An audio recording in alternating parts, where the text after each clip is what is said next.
Alright, how's everybody doing? This is Early Riser 7-1. Heading up to Amicalola Falls today. It is Saturday, the 12th of November. This is going to be part of the first video that I'll post on my channel.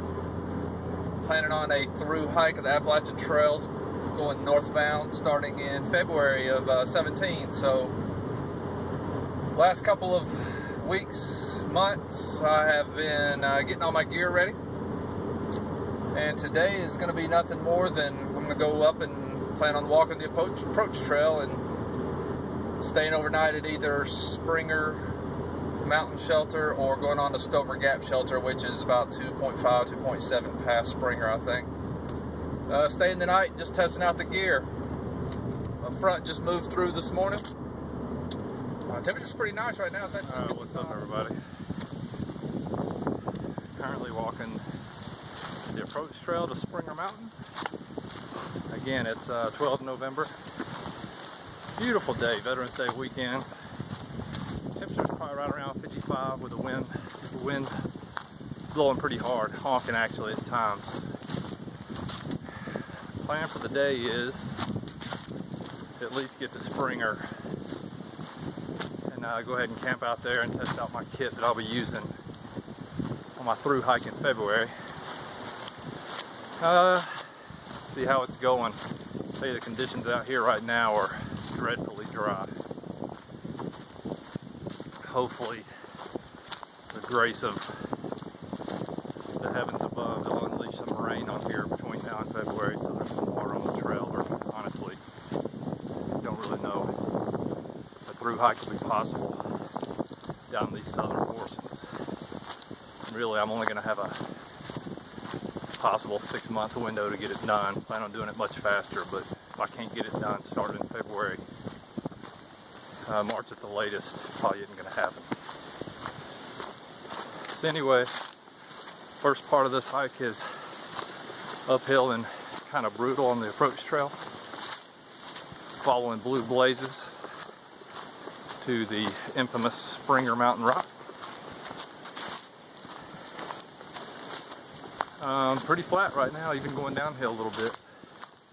You know, those first few hills make me laugh, kind of chuckle to myself about all the folks I see on YouTube who come out here and really haven't worked out or prepared. Man, it can be brutal. Like, I don't even know how that makes sense, but some of them make it all the way to Katahdin, so it just kind of highlights to you what the proper mindset going into this. You know, with that proper mindset, you can pretty much get through anything. Mindset, patience, perseverance, just ultimately the grit to keep going, figuring out a way to make it work. I think that's what a lot of my trail experience is going to focus on, is how do people come out here, what mindset do they have? And then a few days, few weeks, few months into it, how has that mindset changed? What adversities have they faced? How has it altered how they're handling the day-to-day situations? You know, there's a lot of literature out there on mindset, from Dr. Dweck to many other Stanford studies that are out right now. A lot of good TED Talks actually too. You should Google TED Talks mindset and you'll come up with a lot of good examples of what I'm talking about here. So ultimately, I'll be doing some more literature review before I come out here in February. Kind of get my research question solidified. And then hopefully, if I've got the right mindset, I can do some research on the 2,189 odd miles that I'll be walking. So anyway, that's my focus. That's what I'm thinking about. On the way to Springer. Well, as you can see behind me, the sun's starting to go down over Springer Mountain. Currently just got done eating dinner, had some ramen, actually spicy ramen, which is delicious. I think it's chili ramen, green bag, delicious. Put some tuna in there, had a pack of peanut butter crackers, whole wheat crackers, and then had a Jif peanut butter protein bar for dessert. So trying to keep that protein up. You know, it's going to be funny for me because as everybody knows me and as everybody watches this, they're going to laugh. But one of the biggest mindset challenges I'm going to have to overcome during the trail is just getting slimmed up, especially up top, not being able to work out, having to save all that energy for the hikes every day. But man, that's okay. I got skinny legs, so hopefully by the time I get to Katahdin, my legs will be a little bit bigger than what they are. They're strong, just skinny. Anyway, doing good tonight. Currently have my bear bag hanging. You can see it behind me. It's about 12 feet up. I got tied off to the tree there. Not really worried about it. There's a whole bunch of people down by the shelter tonight. So I don't know, maybe I am the one in danger, being up here kind of by myself. Probably about 100 yards away, maybe 80 yards away from the shelter. They got some bear bag lines down there, but this is a little bit closer, and I think it's fine. Anyway, there's no water up here. I gotta imagine that bears, they gotta have some water, so not sure they'll be hanging out up here anyway. But we'll see. All's well. I brought, kind of in Gator Miller fashion, from his thru hike last year, I brought a little air horn with the thought process of scaring the bears off with loud noise. Anyway, we'll see. Not really worried about it that much. Anyway, just enjoying the evening. It's cold. Well, let's just say it's cool. I would say it's low 40s right now. Winds kind of blowing off and on, but not as breezy as it was earlier, so that's good. Currently listening to the Dogs play Auburn. It's halftime. Dogs are losing 7-0, but their defense has been playing good. Actually, the offense has been too. We just made a stupid interception, stupid throw in the end zone. It's all good. Georgia come out here fired up. Get the wind. I'll take you over here quickly, show you the camp. Yes, I know for all the people who are like, hey, that bear bag isn't far enough away from your camp. Yeah, I got it. It's about 40, 50 feet right now, which it could be farther. Got it. Again, not that worried. I was going to sleep with my food, but wanted to actually just get the experience in using my bear bag that I brought out. So I'm going to go ahead and flip the camera around. You can see right here, got my tent. Nothing big, about to go put my boots in, get everything close, so in the morning I'm going to get up early before daylight and get everything packed up and start heading back to the car. Like I said, there's no water up here, so I've been making do what I had. I brought approximately maybe 2.5 liters total, maybe just a smidge over that, and I'm down to a liter and about a quarter, a liter and a tenth. A little bit dehydrated when I got here, to be honest with you, because I'm trying to conserve. Anyway, won't have any problems making it 8 miles back to the car tomorrow. It'll be easy, and I know as soon as I get there, I can go hit a store and get some Gatorade and get rehydrated on the way home. So no biggie. Man, enjoying my time out here right now. Looking really forward to February, but just wanting to get everything, get a good dry run under me and get a good rep of what I'm doing here. And tonight's been good. Today's been good. Footwear's been good. I'll go over all that stuff when I get back home. Injinji socks, I think I'm saying that right.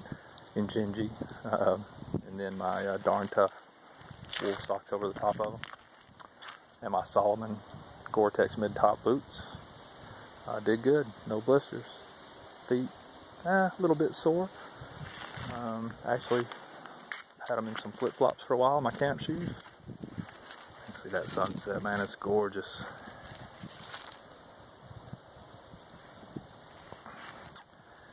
Something else I haven't mentioned yet, but I have brought a stick massage roller. And as soon as I got here, I went ahead and rolled out my legs, rolled out my calves, rolled out my shins. Did some stretching for my hip flexors, and then did some stretches on the bottom of my foot and rolled them out really good as well. I honestly believe this is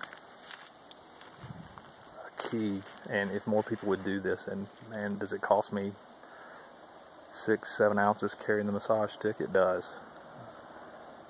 But I will tell you, my legs and my feet already feel fresh. Get that blood moving, get that blood that's trapped in all those muscles loosened back up and released. And I'll do it again in the morning, just a quick one, just to get those muscles warmed up again. I'll do some stretches before I take off. And man, that's going to be my key to staying healthy on the trail. And hopefully it'll work. Being active and doing active recovery is key. I work with a lot of great folks back at my job who teaching me this stuff every day, from our strength coaches to our athletic trainers and our physical therapists. All of them give me these tips and techniques. I'm going to figure out a way to integrate that on the channel. Might have them post tips, might have them hang videos to show you some techniques all of you can use with minimal equipment when you're out on the trail, whether you're using a rock, whatever it is, to do some trigger point therapy and get those muscles recovered so you can keep going longer and farther with less chance of injury. So anyway, just more to follow when we hit February. That's about it for this evening. Again, I would like to film how I pack up the hooch, but I think I'll be leaving again when it's dark out, so might not be able to do that this morning, but I will get that in, whether it's on the trail, the actual trail itself, or I'll do a couple of reps back at my house and film it. Alright, hope everybody's having a good day, good evening. Miss my family, but life's good. Wish they were here. It's gorgeous. There's about 50 Boy Scout kids down the hill towards the shelter, so I'm trying to stay away from there, but it's cool to see them out here and involved out here in nature. Alright, deuces. Everybody, it is 13 November, about 7:30 in the morning. Been walking for over 2 hours now. Stayed at Springer, as you saw last night. Smoke from the fire, the wind shifted. Smoke from the fire started moving back over the area, so thought I'd get up and get going. Last night, extremely windy. Pretty cold outside. My tent was awesome.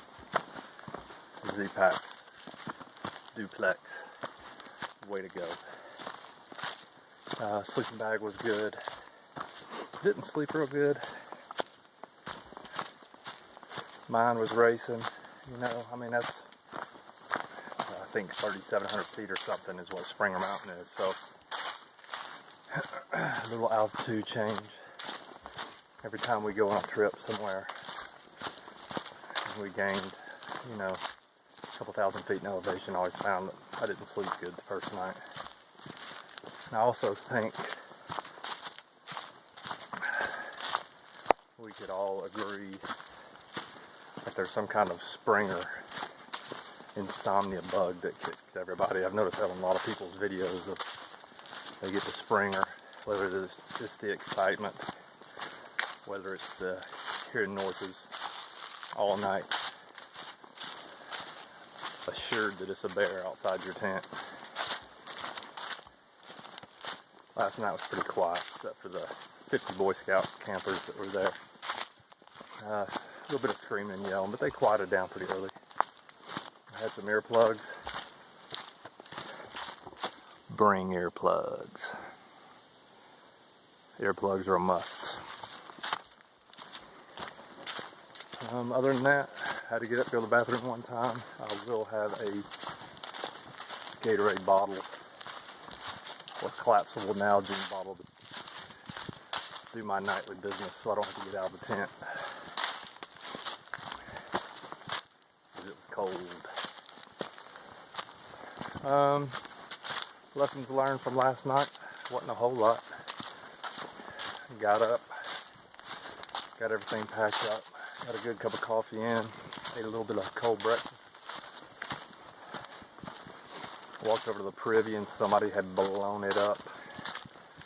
So I went out and did it nature's way and dug a nice little cat hole. Started the morning off right.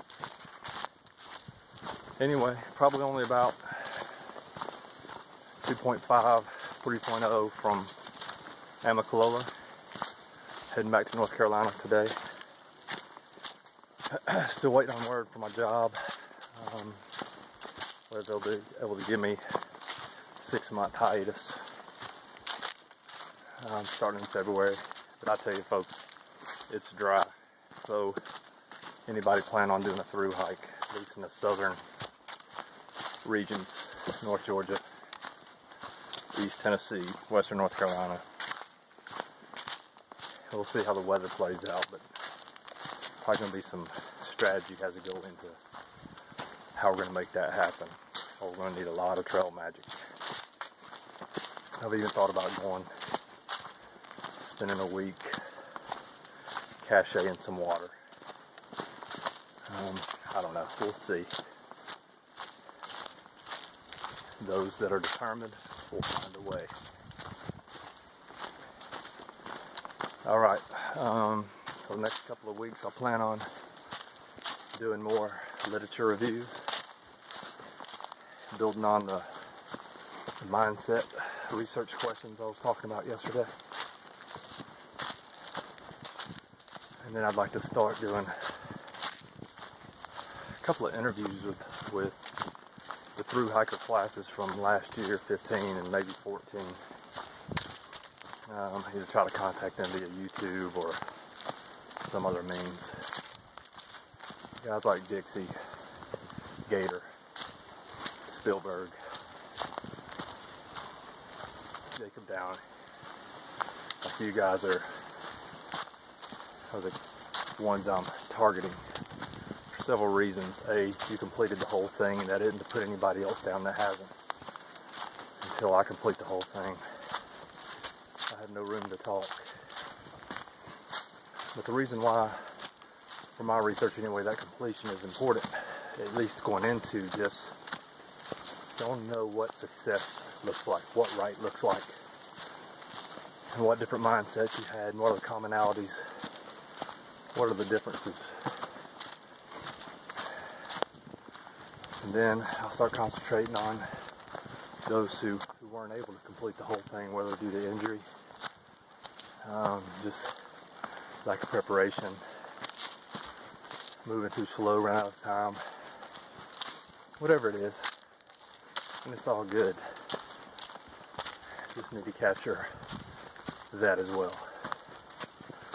Alright folks, well it is a beautiful morning, it's cloudy, still in the 30s I'm sure. All I got on is a little thin weight polypro shirt. Perfect. It's a little chilly when I stop, but I don't stop much anyway, so appreciate you guys watching. I'll be back over the next week or two, go over gear list and let you know how that research review is coming. Alright, appreciate it. Peace.